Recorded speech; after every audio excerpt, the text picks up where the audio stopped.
The women sat looking at the vision in the darkness of the night. They asked no questions. They were not surprised. It was something that they had prayed to see. They didn't care if no one believed, for they knew what they had seen.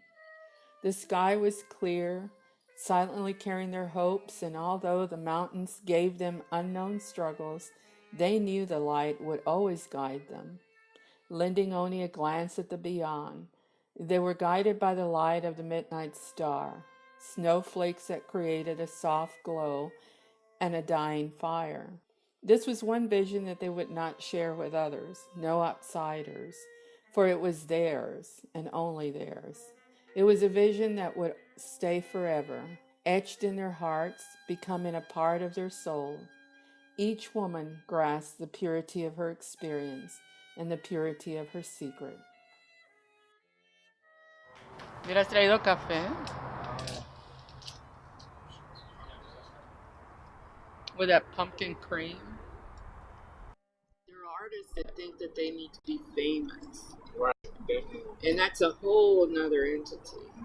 You know, are you doing it because there's a passion to it, whether you sell or don't sell, or are you doing it because you want to be known, you want to be famous, you want everybody to have your work? You know, human nature will probably say that that's what needs to happen, is that we have that in us, that we want to be recognized. You know, I think that it would be better to be recognized as an artist and be recognized as a famous artist.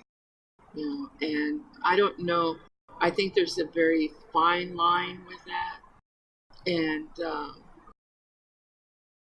you know, it goes back to the fact of you know, like the men can rise, you know, to become very famous artists, but in women, well, you know what, I'm not going to say that because that's not really true. I'm thinking of different people that hasn't happened to. But aside from the nature of men and women, I think that we all struggle. Right. We all struggle because, you know, art to us is a necessity. So we're tapping into a lot of different things. We're tapping into the passion, the creativity, the emotional part of it. So there's so many things that we're tapping into that are very difficult sometimes to face. And, you know, it's just, I don't know, it's just being creative is not an easy road. Well, I was telling you about how sometimes I do things that are more in patterns like this, okay? And a lot of the reason for that is more so when my life is not in order, this is in order. And so when I look at a painting, sometimes when it's finished, I think, okay, everything's in order. What does that mean? My life is in order. Whether it's a geometric piece or whether it's the women, or it looks complete. And so then I can move on to another one. So, you know, but these kind of things that I do that are repeated are more so to put my own life in order. I think to me the fascinating part of having the psychology background that I did, you know, is the fact that I'm constantly discovering things about myself in my own paintings. But that's also the scary part. Yeah. But how has the perspective changed though? Because see, I'm looking at this one and there's the back's turned, and then your more recent one, it seems like the lady is facing forward, but there's the depth. You know what I mean? It's like the position of the subjects are now like off center. Mm-hmm. She's not quite there yet. I'm not ready for her yet. I'm not ready for her. They're off center. I noticed it. I was sitting there studying and I was like, okay, this is different because everyone has their backs turned, and then your new stuff, it's depth with the geometric shapes, right? So the lines, the colors are all bringing your eye to some type of focal point, but then the subject is not a part of that focal point. But so would you ever do a painting that you're not comfortable with and finish it? Well, those are the paintings you do for a job, Oh, not for you. not that you do for your own person. I like those Yeah. those paintings that you feel frustrated. I love those, man. I think that there's some that are You don't? challenging. I do. I think there's some that are challenging, but I think because we paint, and you guys that paint might agree or disagree, but I think because we paint with our inner self, you know, it's only challenging to ourselves, but not to the technique.